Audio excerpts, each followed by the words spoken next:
na nagmahal sa amin ng tunay. Ikaw ang Diyos na napakabuti sa lahat ng oras. Kaya sa oras na ito, Ama, as I relay your message this morning, Father, we ask Thy Holy Spirit to lead us, O God. Especially po ako na ang mga salitang lalabas sa akin, bibigay galing lamang sa iyo. Maraming salamat po, Ama. In Jesus' name. Amen. Thank you, Lord. Ngayon po, meron pong title yung i-share ko po sa inyo. At ito po ay, Are you spiritually mature? Lagi po katanungan for the past and the other week, ang message po is, Who are you? Who are you?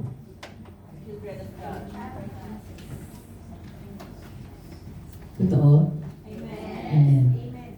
Tayo po ba'y nagagala? Amen. Ang unang pong verse na ibibigay po natin ay sa Psalm 139 verses 23 to 24. Alam niyo po ba ito? Sige nga, pakirecite. The Lord is my shepherd, I shall not be in want. Mali po.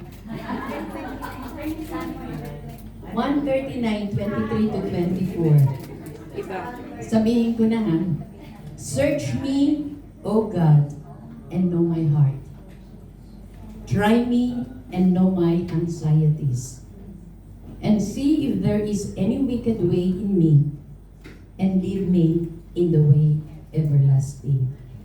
Sa Tagalog naman po, siyasatin mo ako, O Diyos, at alamin mo ang aking puso. Subukin mo ako at alamin mo ang aking mga pag-iisip. At tignan mo kung ano mang lakad ng kasamaan sa akin at patnubayan mo ako sa daang walang hanggan. Amen.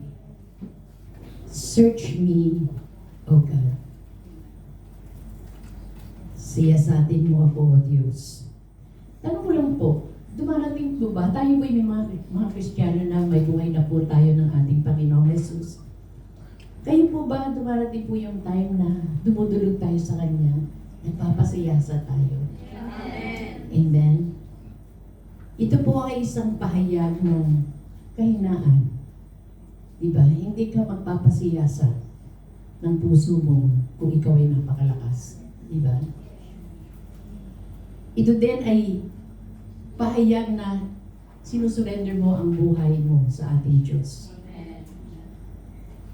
Ito din ay nagpapahayag na binubuksan mo ang buhay mo para maituwid ka ng banal na Espiritu. Amen? Totoo nga na ang banal na kasulatan ang siyang tumutulong sa atin para ma-examine natin ang ating puso, ang ating kaisipan, na ipahiwatig sa atin. Tayo ba ay lumalago sa ating pang-spiritual na pamumuhay? O hindi? Alam niyo po, marami sa atin na mga Kristiyano na gusto po nating maging katulad ni Kristo, di ba? Sino po dito ang naghahangad na maging katulad ni Kristo? Yeah! Praise the Lord. Sabi nga po, ito po ang standard ng bawat mananampalataya na magtrabaho po tayo para maging katulad natin si Kristo. At ganon din po sa banal na kasulatan, makikita po natin doon ang palatandaan na nagpapahiwatig ng spiritual growth and maturity ng bawat mananampalataya. At kung titignan mo po ang palatandaan o senyales na ito, at alam mong hindi ka ganun, sinasabi mo kagad, hindi ako to. Hindi ako ito. Hindi ko kaya to. Diba? Umaatras na tayo. Kinokondem na natin ang sarili natin. Hindi ko kaya to. Mali ako. Hindi ko kaya. Bakit hindi natin tanggapin, imbis na i-condemn natin ang sarili natin, makonvict tayo sa sinasabi sa banal na salita? Amen. Na, di ba, Di ba pagka nakita mo kung sino ka, at mababasa mo, dapat ganito ka, dapat ganyan ka. Hindi ba? Hindi. Matutuwa ka, makukonvict ka. Kasi alam niyo po, ang condemnation at ang conviction, magkaiba po yan. Malaki po ang pagkakaiba. Ang condemnation po, sinasabing ikaw ay pagkakamali. Pero ang conviction, sinasabing nagkamali ka. Di ba ang laki ng pagkakaiba, no? Kinondem ka na kasi sinabing pagkakamali ka. Pero ang conviction, sinabing nagkamali ka. Di ba ang laki? Ang condemnation, tinutulak ka, it pushes you away from God. Tinutulak ka palayo sa Diyos. Pero ang conviction, it draws you close to God in repentance. Nilalapit ka sa Diyos ng may pagsisisi. Amen? So pag nababasa po natin to, yung mga palatandaan, yung mga nagpapahiwatig kung paano tayo lalago ng spiritual, kahit hindi po kayo ganun pa, huwag po tayo ma-discourage. Don't be discouraged. Don't be offended. Amen? Sa halip, kunin nyo yung katotohanan ng salita ng Panginoon. Sabihin nyo, okay to. Itong kailangan ko upang suriin ko ang sarili ko. Upang suriin ko ang puso ko. Upang ang spiritual na buhay ko ay lumago. Amen? At pagkatapos nun, gawin natin ang mga kinakailangan, pagbabago ng tutulong sa atin upang tayo lumago spiritually at maging katulad ni Jesus. Siyempre, pagka nakita natin yun, nag-decide tayo na itong gagawin natin, yung pagkilos natin ay naaayon sa banal na Espiritu. Amen? Dahil alam natin, malalaman natin, ang bawat kilos natin na nanggagaling sa ating laman ay hindi magiging katanggap-tanggap sa ating Panginoon. Amen? It is very important that you have a foundation. Bago po natin makita yung mga palatandaan na nasa banal na kasulatan, kailangan po meron tayong pundasyon para po makita natin, maintindihan natin kung yung source ng transformation natin ay saan nanggagaling, di ba? Kasi kung halimbawa wala kayong alam, wala kayong pundasyon para malaman nyo kung ano yung kagustuhan ng Panginoon sa inyo para mag-grow kayo spiritually.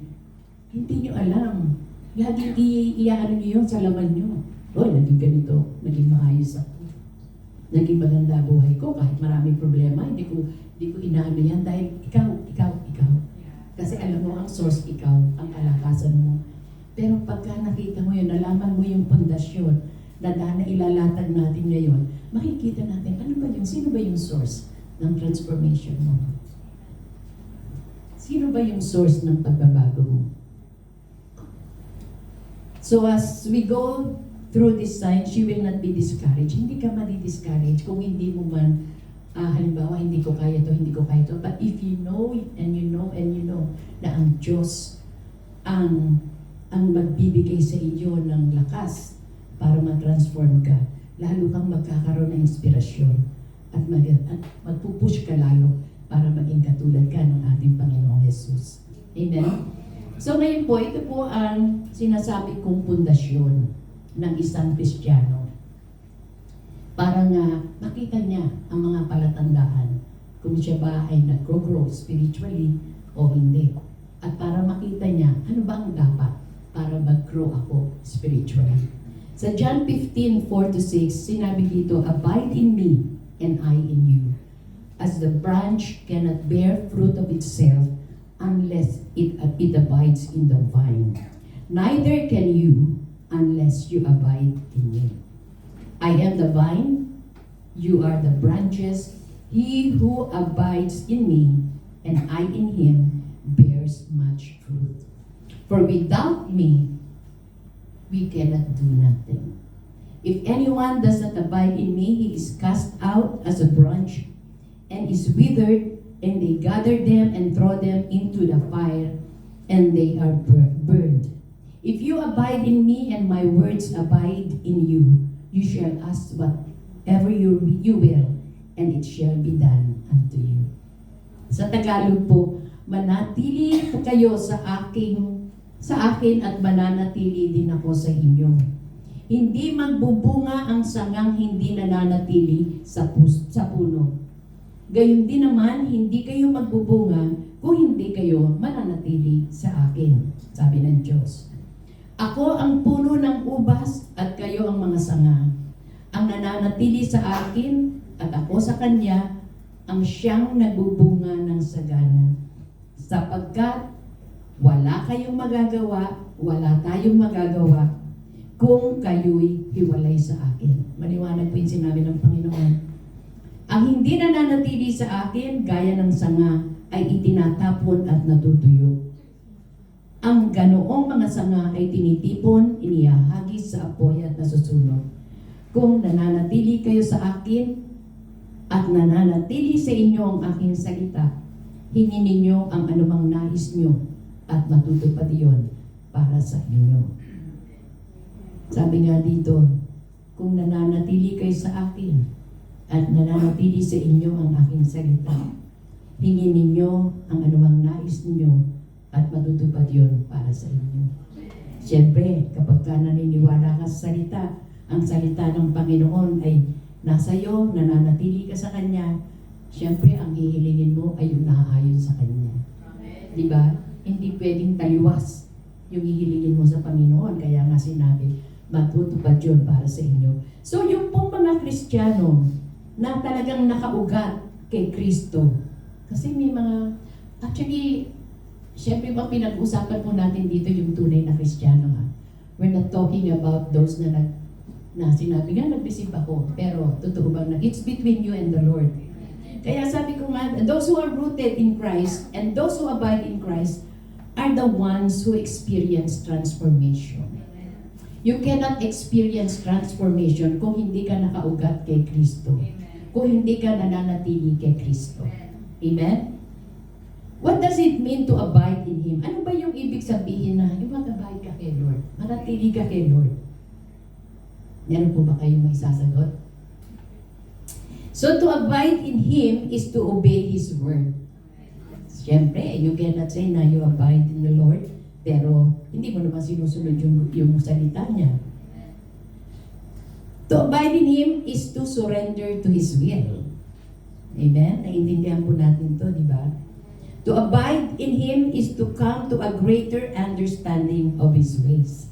Naiintindihan natin ang pamamarahan ng ating Panginoon. Amen? So, pagka nag-abide ka kay Kristo, fruit is automatically produced.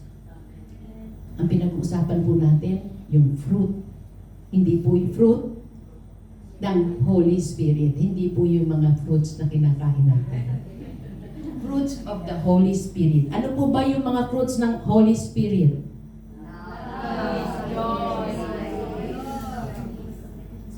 Ano ba? Kindness, goodness, faithfulness, gentleness, and self-control. Actually, it's not your responsibility to grow fruit. Amen? You cannot do it sa sarili nyo. Hindi po natin magagawa yun. That comes about when God begins to do work in your heart, in your mind, and in your soul. Amen po ba? As God begins to do the work in you, then fruit is produced. Then transformation is produced. Matratransform po tayo kapag ang Diyos hinayaan nyo nang mag-umpisang gumawa sa bawat buhay nyo. Buhay ko, buhay natin lahat. Your character, your nature, your mindset, yung pag-iisip nyo, yung pagkatao nyo, and everything about you begins to change as you abide in Christ. Kasi marami pa po sa atin, minsan nakiquench po natin yung pagkilos ng banal na Espiritu. Napipigilan natin. Dahil nung tinanggap natin ang Panginoong Jesus, pumasok ang banal na Espiritu sa ating Espiritu, di po ba? minsan hindi makalayang makakilos ang banal na Espiritu sa atin dahil pinipigilan natin, nananaig yung old self natin. Kaya ang nangyayari, wala, hindi makakilos ang banal na Espiritu sa atin. Pero kung nananatili ka at nakaugat ka sa ating Diyos, sa ating Panginoon, talagang maluwag na makakilos ang banal na Espiritu kasi yung character mo, yung ikaw, nakikikooperate sa banal na Espiritu. Kaya nagiging maayos ang buhay ng isang Kristiyano. Di ba? In looking to Him, in looking at His beautiful countenance, sabi nga kung, di ba sinabi sa Biblia, ang itsura ng Panginoon na nagkatawang tao, hindi naman gwapo. Siguro kung ordinaryong tao lang siya noon, ay siya naging ordinaryong tao, di ba? Hindi ka wow, gwapo. Hindi ka magaganon. Pero yung loob ng Panginoon na lumalabas sa labas, ay oo, ang ganda-ganda niya. Para bang isang tao, isang babae, na kahit hindi masyadong maganda ang mukha, pero ang bait-bait niya, talagang maka-Diyos siya, talagang makikita mo na nakaugat siya sa Panginoon, di ba lalong gumaganda? Amen? Kaya huwag na tayo mag-ano sa mga itsura natin. Dahil pagka Diyos ang nabuhay, ang lumabas sa atin, magaganda tayong lahat. Ako nga, iniisip ko nga dahil ako'y 73 na, di syempre kahit pa paano nag-aayos ako, di ba? Sabi ko, Lord, wag mo naman paminigin yung kamay ko pagdating ng panahon. Dahil baka mamaya hindi ko na alam. Kasi hindi rin maganda yung magpatato ka dahil pagka tumanda ka, magiging dalawa na kilay mo. Totoo po. Hindi totoo po. Kasi yung ninang ko na minsan may kunting kwento, may nagbakasyon kami sa Pilipinas, may Alzheimer's na pala. Dinalaw namin. Nagtaka ako, bakit dalawa na kilay? Kasi may dementia na. Yung pala, nagpatato, tapos yung atang original kilay niya bumaba. Ay, hindi ko na po alam kung dalawa, hindi maganda. Kaya sabi ko, Lord, huwag naman sana manginig yung kamay ko para at least nakapaglagay pa ako ng... Siyempre, ka tumatanda tayo, marami ng pagbabago sa itsura natin. So, yun po, many times we compile our list of things that have to change. Amen? All of the area in our hearts that discourage out, even us. Even yung sarili ko, minsan nadi-discourage ako sa ugali ko. Dumadating yung time na ganun. Kayo po ba hindi? Yes! Akala ko ako lang. Diba dumarating yung time na ganun? Minsan yung pag nag-init yung ulo mo, pag nagalit ka, iisipin mo, naku, ito na naman ako, lumabas na naman ako. Diba? Kasi alam mo may Kristo sa buhay mo na hindi na-replace. Diba? Ganun ang ano natin. Kaya minsan tayo nga nadi-discourage tayo sa sarili natin where we see that we're not like Jesus. If only I was like this, I could only change that. Pero, ganun nangyayari sa buhay natin and maybe you become frustrated. Yeah, with your own behavior, yung pagiging impatient natin. Yung lagi tayong magagalitin. Madali kang bumigay sa mga tentasyon. May inalok lang sa'yo, bili ka kagad. Hindi ka na nadala-dala. Umorder ako ng sa online, ng sapatos. Parang kahon, na ang gaan-gaan. Sabi ko, ano ba to?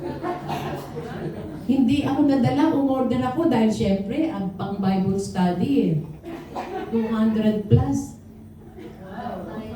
Grabe, pagtingin ko, ang hirap intindihin ng English, ang bibigat. Kaya sabi ko, susunod na lang, pupunta na lang ako sa isang Christian bookstore, doon na lang. Kasi iba yung, di ba, yung order ka, dadating ka na, babayaran mo, di ba? Hindi ka naalis. Kaya, yun ang mga temptasyon na nangyayari ngayon. Aside from yung mabibigat, sa bagay kay Lord, ang kasalanan magsinungaling ka, pumatay ka, iisa lang yun sa mata ng Diyos. Dahil parehong kasalanan yung ginawa niyo. Pero yung mga ibang talagang temptasyon na hindi iba minsan sa temptasyon na hindi na yung talagang makakasira sa buhay natin. Bumibigay tayo. your inability to be like Jesus in certain areas. And if you are not careful, you become overwhelmed and you begin to create a list of things that you imagine that you have to fix on your own.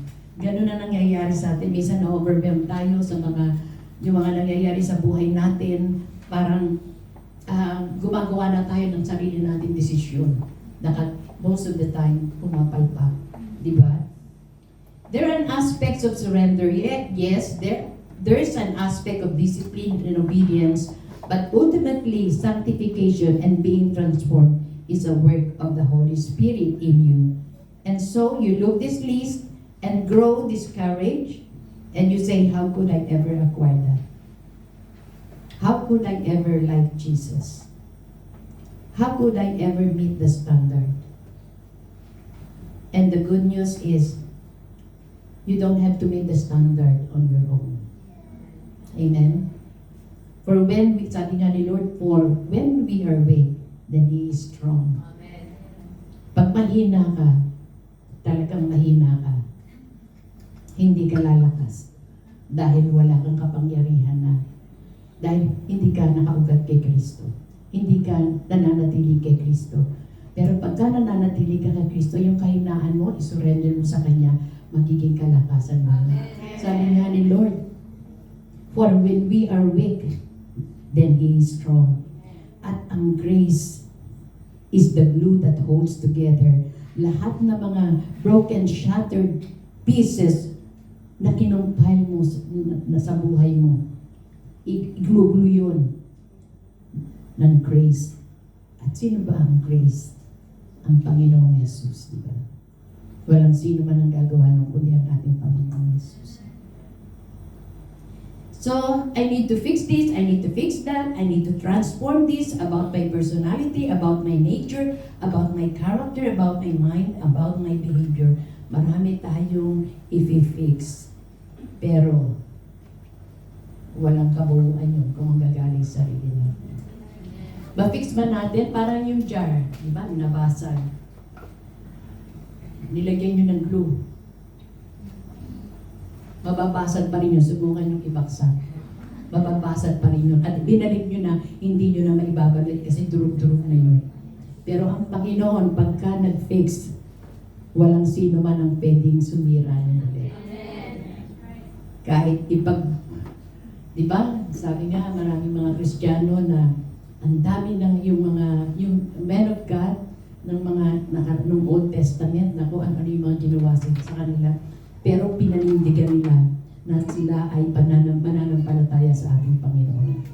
Pero niligtas sila ng Diyos. Amen? But here's the power thing about abiding in Christ is when you abide in Him, He takes the list. Ikukunin niya yung mga listahan mong mga negative mo sa buhay, yung mga characters mo na hindi maganda, yung mga kaisipan mo na hindi maganda, lahat kukunin niya at siya na ang bahalang gumawa at mag-transform. Pero hindi naman ibig sabihin, maupo na lang kayo sa isang tabi at kukuya-kuya-kuy kayo, hindi po ganon. Ang paghihintay sa Panginoon ay dapat nandun ka sa kaharian niya. Amen. Andun ka sa lugar kung saan bumubuhos ang biyaya ng Diyos. Amen. When you abide in Him, He begins to do His work. So instead of focusing on 1,000 things that you have to change, to work on, you focus on one thing.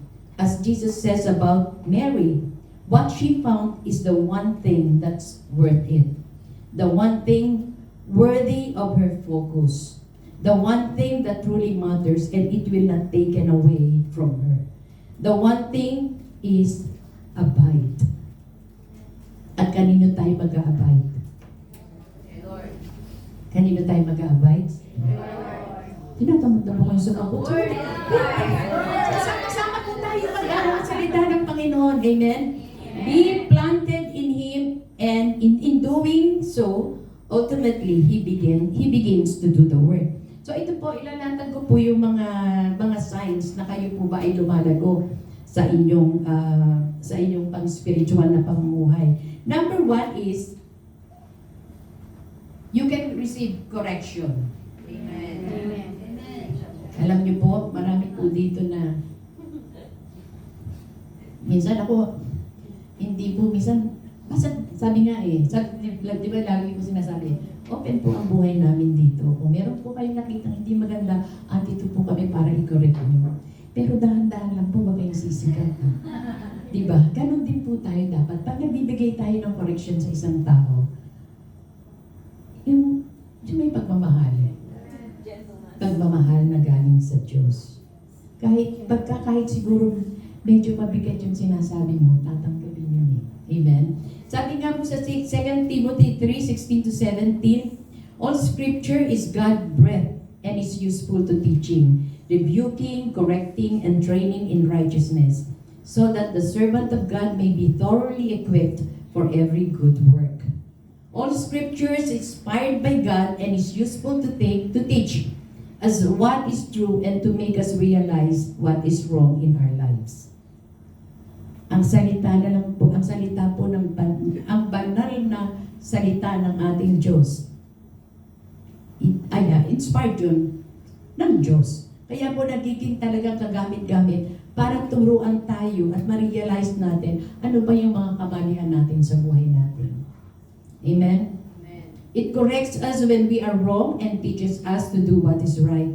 The Word which is the revelation of God, the Word which is the ultimate truth, the Word which is the highest authority, reveals to us yung pamamaraan ng Panginoon, yung kagustuhan ng Panginoon, yung nature ng Diyos, yung sino ba ang Diyos, yung ano ba ang gusto ng Diyos, ano ba yung ayaw ng Diyos. Ito po ang nag-reveal sa atin kung sino ang Diyos na ating sinasamba. The Word, which is the revelation of God. The Word, which is the ultimate truth. The Word, which is the highest authority. As we begin to compare our lives to the Word, sometimes nagkakaroon tayo ng decision. Diba? Ito, tama ba to? Ganito ba to? Do we correct our lives according to what the Word says? Or tinitwist natin yung salita ng Panginoon para ma-approve naman yung pamamaraan natin? Nangyayari ba yun sa atin? Tama ba yun o mali? Tama. We need the Word of God to reprove us. Talaga, totoo po, kailangan natin ang banal na salita para sawayin tayo sa mga ginagawa natin na hindi maganda, to correct us, to train us every day in righteousness, to live in a right relationship with God, to experience life to the full in right relationship with God, so that you and I may be complete. Gusto niyo ba po yung ganong buhay? Amen. To be complete, to be full, to be fulfilled, to be all that God has created us to be, and not just complete for ourselves, but equipped for every good work. Gusto po ba natin yon? So ano po ang dapat natin gawin? Abide. So correction is vitally important to our maturity. Alam niyo po, ang banal na espiritu, gumagamit din po ng tao sa buhay ng bawat isa para ma-accomplish po ito. Amen? Ginagamit po ng banal na espiritu ang mga tao para ma-correct tayo. Lalo na po yung mga close sa atin. Yung kapatid natin, asawa natin, tatay natin, mga kamag-anak natin, even yung BFF natin. Nakikita nila yung blind spots sa buhay natin na hindi natin nakikita. Pero minsan, kahit obvious na, dinideny mo pa.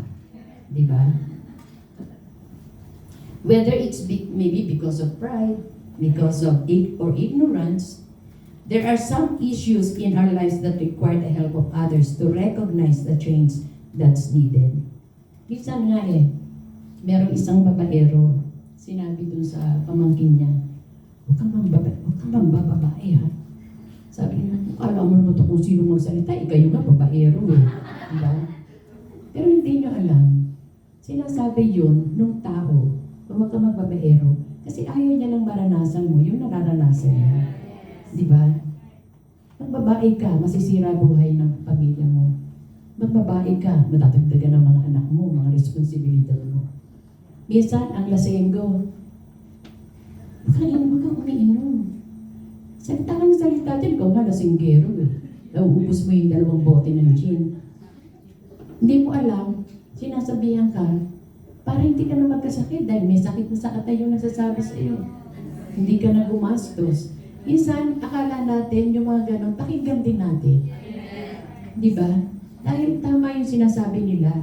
Mas mahirap yung sabihin mo, tayo, bagay tayo. Di ba? Kung babae ka, maganda yung may babae ka. Di ba? Gumagamit po ang banal na spirito ng ibang tao. Minsan nga yung nabanggit ko nga na kahit medyo hindi, kung titignan natin, wala siyang otoridad na mag-correct sa'yo dahil siya ganun din. Pero pakinggan din natin. Ito'y para sa atin. Amen?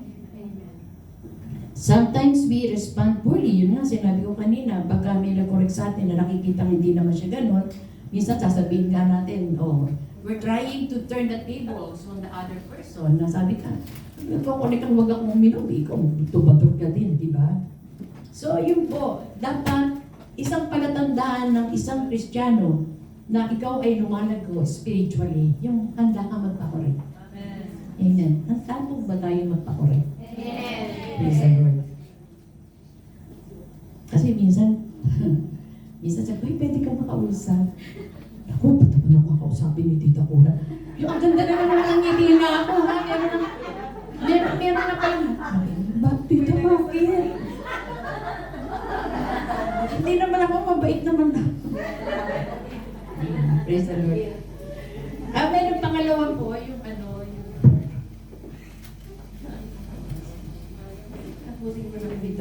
you can forgive without receiving an apology. Ito mahirap eh.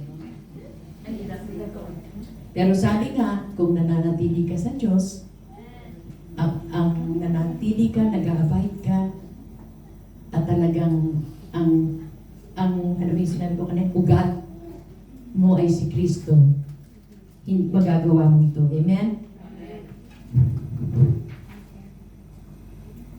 And Jesus says in Mark 11 to 25, whenever you stand praying, forgive if you have anything against anyone, so that your Father who is in heaven will also forgive you your transgressions. So this sounds like Jesus is saying, we forgive whether someone has asked for forgiveness or not. Whether they are sorry or not. Just forgive. Actually, minsan ang sakit to eh, pagka may ginawa sa'yo hindi maganda. Pero sino nagsasuffer pag hindi ka makapag-forgive? Yes. Tama. Ang sakit nun ha, gusto mong isatisfy yung self mo dahil sinaktan ako eh. Pero hindi mo naman na-please si Lord. Amen. So ang pinaka-importante, sabi nga, the Lord is changing us from glory to glory. Diba? Kung tayo'y susunod sa mga sinabi niya, magbabago tayo, matatransform tayo. Ito mga bagay na to na which is ang hirap gawin, magagawa natin to. He's saying, release that person from your anger, from your bitterness, from the penalty of your sin right there and there. He's talking about cultivating an action in a heart. We might say that it is the willingness to extend forgiveness, but we settle the matter in our heart, whether or not they are sorry, whether or not they are repentant, whether or not they have asked, or whether or not they have remained silent. Let's cultivate that attitude. Na kahit hindi humingi sa atin ng forgiveness, napapatawad natin. Meron po ba tayong taong hindi pinatawad?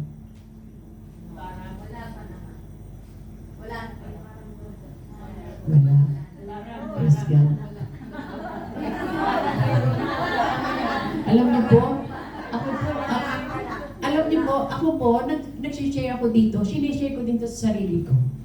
Amen. Hindi lang po ito para sa inyo, para sa ating lahat. Dahil dumadaan po tayo sa sitwasyon na parang minsan may inis ka, hindi mo maibigay sa Panginoon.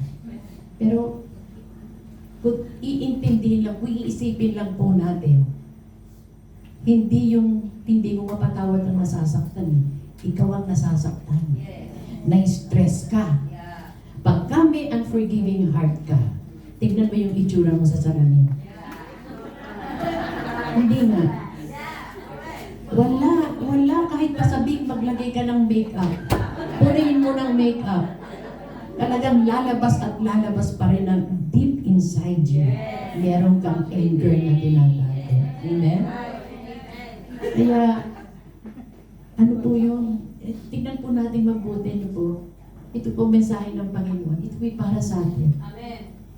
Huwag na lang po tayo nakaupo dyan. And I believe na ang bawat isa dito ay naghahangad na mag-grow spiritually. Hindi lang po yung tayo pupunta dito, uupo, lalabas, wala lang. Ano ba? Diba? Ganun po. Dapat number 1 is marunong tayo magpakorek. Number 2, dapat magpatawad tayo kahit hindi humihingi ng kapatawaran sa atin, di ba? Ang number 3, trust God's timing. Kasi po minsan, sabi nga sa Ecclesiastes 3:1, to everything there is a season, a time for every purpose under heaven. Every single thing in our lives has an appointed time. Di po ba? Scripture also tells us to trust in the Lord with all your heart and do not lean on your own understanding. Makikita po natin ito sa Proverbs 3:5.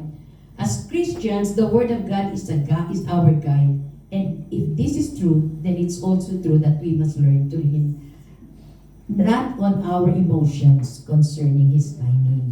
Kasi po, meron tayong pag hindi po naibigay kalit ng ating Panginoon ang ating prayer, parang wala na. Tayo po ay balisan-balisan na. Halimbawa, nangangailangan kayo ng pera. Lord, nag-pray ka para bigyan ka ng pabayad sa utang mo, hindi pa binibigay, tagal. Saan tayo pupunta? Sa bangko. Sa bangko. Pag hindi nakabayad, magdodoble ang interest. Hanggang lalaki ang interest. Pero kung hinintay niyo si Lord, hindi na kayo sa bangko pupunta. Kaya Sister Tess na. Amen. Praise the Lord. So, waiting for God's timing brings all things together for our good. Yung mga delays, yung mga bundok-bundok na dumadating sa buhay natin, part yan ng God's master plan in making this all work for our good. Sabi nga sa Romans 8:28, all things work together for good for those who love God. Amen? Although frustrating, di ba, nakaka-frustrate, that knowing the exact timing is often what keeps us in the program. There are times when we might give up, di ba, minsan nag-give up na tayo, if we knew how long it was going to take. But when we accept God's timing, we can learn to live in hope and enjoy our lives while God is working on our problems. Alam niyo, pagka nananatili kayo sa Panginoon, talagang kahit hindi pa nyo yung natatanggap yung sagot ng Panginoon, talagang very calm lang kayo, nararamdaman niyo yung peace ng Panginoon, talagang palakad-lakad lang kayo sa hardin, di ba? Kaya lang wala tayong hardin dito eh. No? Ha? Sabi nga, God's timing is perfect. Amen. Waiting on God can be difficult, but not impossible. Amen. In fact, Scripture promises us that tayo, that wait upon the Lord shall renew their strength. Amen. And sabi nga, God's perfect time is beautiful. He makes all things beautiful sa time ng Panginoon. Dalawa na lang po. Number 4, you live to please the Lord. Amen. Every good gift we have has come from God, and He wants to give us pleasures forevermore. In gratitude for all He does for us, we can do to please Him. Sabi sa Galatians 5:16-17, but I say, walk by the Spirit, and you will not gratify the desires of the flesh. For the desires of the flesh are against the Spirit, and the desires of the Spirit are against the flesh. For these are opposed to each other to keep you from doing the things you want to do. The first step for believers in pleasing God is to be sure that they are walking by the Spirit. not in the desires of the flesh. Alam niyo na po kung paano lumakad sa pamagitan ng Espiritu ng Diyos. Sabi nga, kapag nananatili kayo sa Diyos, nananatili kayo, isa yung pamamaraan na kayo lumalakad sa pamamagitan ng Banal na Espiritu. Not in the desire. And this can only happen when we accept the sacrifice for sin that He provided for us, the death of Jesus Christ on the cross. Alam niyo po, minsan po, di ba binigyan tayo ng freedom ng Panginoon? Ito po, sasabihin ko na po para ito po yung nangyayari sa bawat isa sa atin. Linggo. Araw ng linggo. Ano po yung araw ng linggo? Lord's Day. Siguro, hindi ka nakatulog ng maaga. You will take time na gumising ka. Wala lang, ipayat ako kagabi. Pero alam niyo merong Lord's Day celebration. Sino na-please niyo? Amen. Kung tutuusin po, ako po, 2 oras lang po yung tulog ko.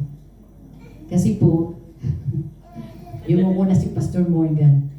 Kasi po, naggawa ako ng i-share ko ngayon. Pagkatapos no, nakatulog naman ako ng 2 hours. Siyempre po, may call of nature. Pupunta ka doon, pagbalik ko, hindi na ako makatulog. Ang lakas ng hiling ni Pastor Morgan.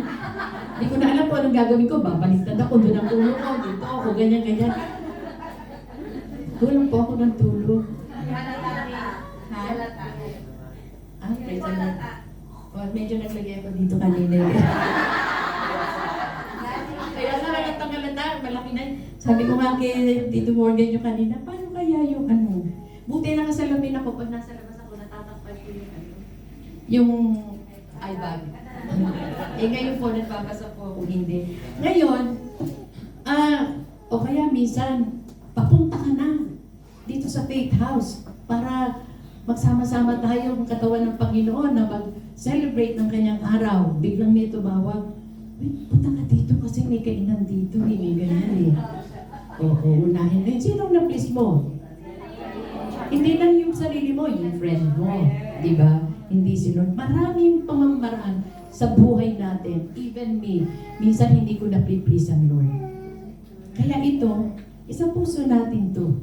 Ng isang tao na talagang makikita natin na siya ay matured spiritually. Kailangan every time na please niya si Lord. Kasi naman, pag sinabi naman natin na please si Lord, para sa atin pa rin kapakanan yun. Minsan sila sabi natin, Lord na lang. Hindi nyo alam, pagka tayo nananatili sa Panginoon, tayo ang nag-aani. Kasi unang-una, alam nyo yung, pag na-experience talaga yung tumanggap na lang kayo ng correction na hindi masama sa loob nyo. Di ba ang saya nyo? Wow! Oh, praise the Lord, ganito pala ako, Lord, pwede ko palang gawin to. Ang hindi ka tumanggap ng correction, ano mangyayari sa'yo? Hindi lang dun sa nagko-correct sa'yo, kundi pati sa'yo. May nangyayari sa buhay mo. Di ba? So lahat ng mga signs na kung paano tayo mag-grow spiritually, isa puso natin to. Pag-pray natin na magawa natin to. Amen? Para naman hindi masayang yung oras natin. The Lord is coming soon. Kaya wag na tayo magpatumpik-tumpik. Kilos na tayo. Pero syempre, according to God's way. Amen? Number 5, ito na po yung last. You are a servant. Ang puso ng isang lingkod ay hindi nagmumula sa magtugunan lamang ang mga kinakailangan ng mga nangangailangan. Nakuha niyo po yun? Hindi lamang matugunan lamang ang kinakailangan ng mga nangangailangan. Hindi po ganon. Kasi tutugunan mo nga, wala namang pagmamahal sa puso mo. Kailangan, it comes from the joy o kasiyahan that abounds in a Christ-filled believer. Ito ay nagmumula sa kagalakang nananagana sa isang mananampalatayang puspos ni Kristo. Kung ang espiritu ng kagalakan ay nananahan ng malalim sa loob mo, kung ang iyong puso ay binago na ni Kristo, kung ang kanyang pag-ibig ay umiiral sa iyong buhay, wala kang problema para mahalin ang isang tao. Wala kang problema para mag-serve sa isang tao. At ito ay tunay nga mararamdaman ng tao na pinagsiservan mo na ito'y totoo. Hindi nanggagaling, kasi pag alam ng tao kung nanggagaling sa tao din eh. Naku, mamaya, baka mamaya pa. Susunod, uy, binigyan kita nito. May kailangan ako eh. Diba? Pagka sa tao nang galing, ganun ang magiging resulta. Ang maganda, maramdaman ng taong pinagsilbihan mo, binigyan mo, minahal mo, na yung binigay mo, pagmamahal mo, talagang galing sa Diyos. Dahil yun, walang kapalit. Amen? Amen?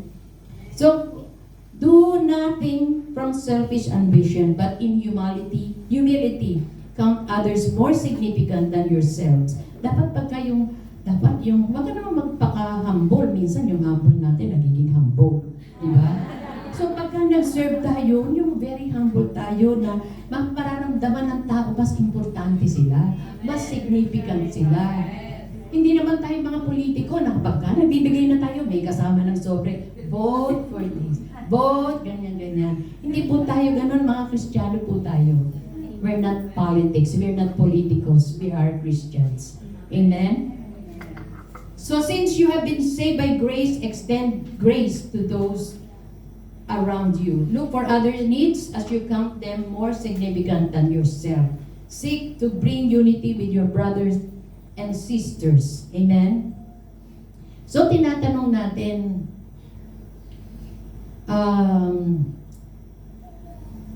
now that we know we should serve and know how to serve, we should ask ourselves, why do we serve? Where does our servant's heart come from? Constantly loving and serving others is hard, di ba? Kung manggagaling talaga sa flesh natin, ang hirap mag-serve sa minsan nga nakakapagod tumulong. Yun ang nandun pa kami sa, kikwento ko ulit, example lang to, sa Amerika. Merong yung bayaw ko, ay yung, ano ba sabihin yun? Brother-in-law. Bilas. Tagalog na lang. May nakita siyang namamalimos. Homeless, ganyan. So, binigyan niya. Tapos kinausap niya, ba't hindi ka nagtatrabaho? Sabi niya, mas maganda makahanap ka ng trabaho. Marami namang mga trabaho sa kapaligiran. Nagalit. I'll pray for you so that you get a job. Tapos sabi niya, ano ka? Tinutulungan mo na. Ano ka? Tutulungan mo kung ito yung trabaho ko. Sabihin, di ba? May mga ganun, tutulungan mo na. Minsan bibigyan mo. Grabe, magrereklamo pa, hindi kasya yung bigay mo. Di ba? Mahirap tumulong. Minsan mahirap magmahal. Kung ito'y manggagaling sa laman mo. Kasi pag gagaling sa laman, lagi kang naghahanap ng, uy, thank you ha. Diba? Salamat ha. Bait mo talaga. Diba? Naghanap tayo ng ganon. Pero pagka ang pagbibigay mo ay galing sa puso mo, pagmamahal na nanggagaling sa Diyos, ang sarap. Wala kang ina-expect na mga magagandang salita. Constantly loving and serving others is hard. Where do we look for our own encouragement and strength? The answer is found in the person of Christ. Amen.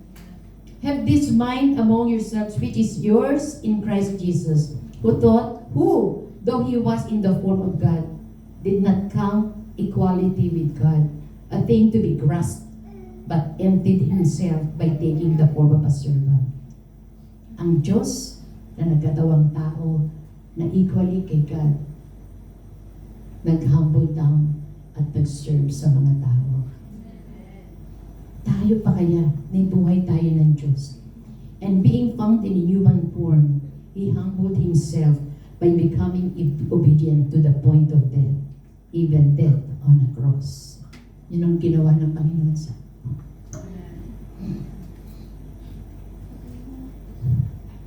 Alam nyo, minsan, pagka may isip natin, hindi natin nakita kung ano yung nangyari kay Lord, di ba? Pero naniwala tayo dahil nakikita natin yung resulta. Na siya na tumubo sa mga kasalanan natin. Di ba? Yung sakit na nakabtan niya, dugo na dumanak sa kanya. Pero hindi siya nagreklamo. Tayo kaya, minsan napaka-konti lang, nagreklamo na tayo. Bakit tayo nag-serve? Because Christ served us and He is in us. The God of the entire universe humbled Himself and became a servant. The God of the entire universe humbled Himself and became a servant. And He came down to earth and gave His life for you.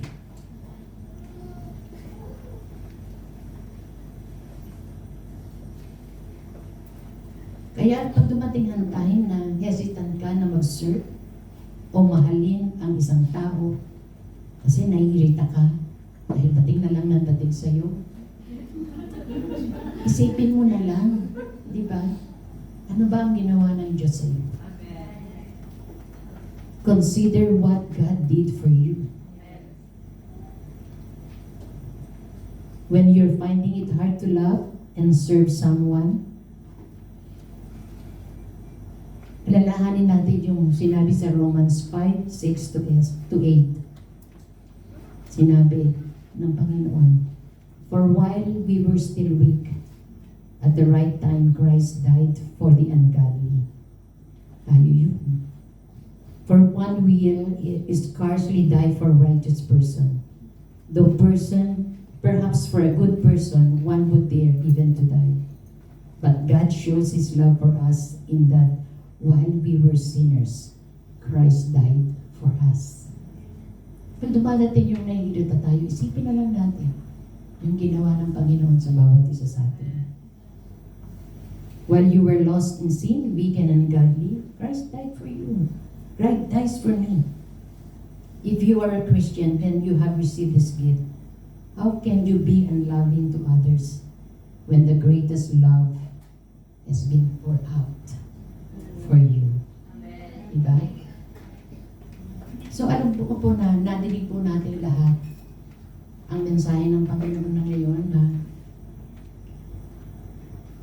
dapat nag-grow tayo spiritually. Nilatag po ng Panginoon yung mga dapat natin gawin, yung mga paraan kung paano po tayo mag-grow spiritually. Huwag po natin i-take this for granted. Dahil kumpleto po tayo. Kumpleto po ang ating physical being, di ba? Yung mga iba nga dyan, merong isang kakilala niyo po, siguro hirap sabihin yung pangalan eh. Walang paa, walang kamay. Pero nakakapunta-punta siya sa iba-ibang lugar para i-share ang salita ng Panginoon. Hirap sabihin ng pangalan eh. Kaya baka magkamali ako ng pangit. So yun po, sabi nga po ng Panginoon,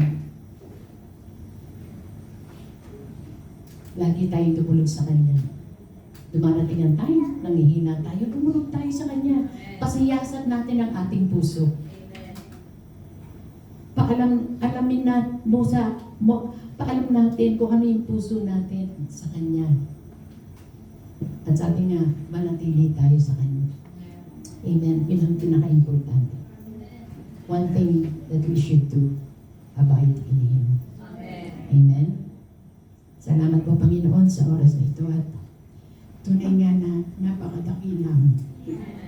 Napakabuti mo, Panginoon, hindi ka nagkukulang sa bawat, Lord, na bawat buhay namin, Lord God, hindi ka nagkukulang. Parati pong nire-remind sa amin, Lord God, kung sino ka, kung ano yung pamamaraan mo, kung ano yung ayaw mo, kung ano yung gusto mo. Lord, wala po kaming excuse upang kami mag-grow spiritually. Kaya Ama, salamat po at tunay nga na may sa puso namin ang mensahe mo ngayon at maging buhay sa bawat isa sa amin. Ama, maraming salamat po. In Jesus' name. Amen. Thank you, Lord.